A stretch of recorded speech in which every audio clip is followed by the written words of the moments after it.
మనం చనిపోయిన తర్వాత మన ఇన్స్టాగ్రామ్, ఫేస్బుక్ లేదా సోషల్ మీడియాలో ఉండే డేటాతో ఏం జరుగుతుందో మీకు తెలుసా?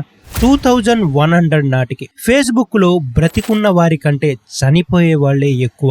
మనం చనిపోయిన తర్వాత మన డేటాని ఉంచాలా, డిలీట్ చేసేయాలా? లేదా మనలాగే యాక్ట్ చేసి మనలాగే మాట్లాడే ఒక ఏఐ బాట్కి ట్రైనింగ్ ఇవ్వాలా? అవును, ఇది నిజం. ఇది ఇప్పటికే జరుగుతుంది.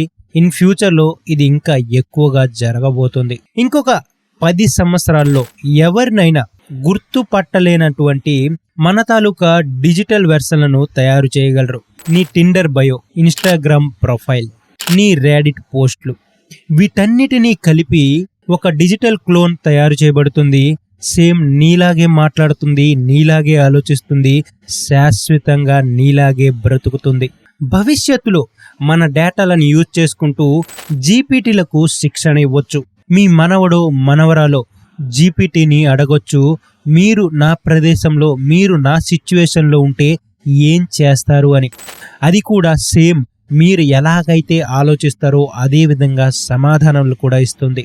ఇప్పుడు నిజమైన ప్రశ్న ఏంటి అంటే, మన డేటాని వాళ్ళు ఇలా యూజ్ చేసుకుంటే మనం చనిపోయిన తర్వాత దానికి రెస్పాన్సిబిలిటీ ఎవరు? అండ్ ఆ డేటాపై హక్కు ఎవరిది? ప్రస్తుతానికి మన డిజిటల్ వెర్షన్లతో ఎటువంటి రక్షణ కలిగించే చట్టాలైతే లేవు. దీనినే డిజిటల్ ఆఫ్టర్ లైఫ్ అని కూడా పిలుస్తారు. సింపుల్, దీనికి చేయవలసింది ఒకటే, మనం జాగ్రత్తగా లేకపోతే కార్పొరేట్ సంస్థలు మన డేటాలను యూజ్ చేసుకుంటారు. దానిని యూజ్ చేసుకుని వాళ్ళు లాభాలు కూడా పొందవచ్చు. సారీ టు సే దిస్, నేను చనిపోవడం గురించి మాట్లాడుతున్నాను అనుకోకపోతే దయచేసి జాగ్రత్తగా ఉండండి.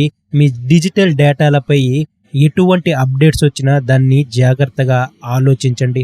ఎందుకంటే చరిత్రలోనే ఇది మొదటిసారి మన మరణాంతర జీవితం ఆన్లైన్లో నిర్ణయించబడుతుంది. So be careful. వీడియో నచ్చితే లైక్ చేయండి, షేర్ చేయండి, ఛానల్ని సబ్స్క్రైబ్ చేసుకోండి. మరిన్ని ఇలాంటి ఇంట్రెస్టింగ్ వీడియోలతో మళ్ళీ మీ ముందుంటాను.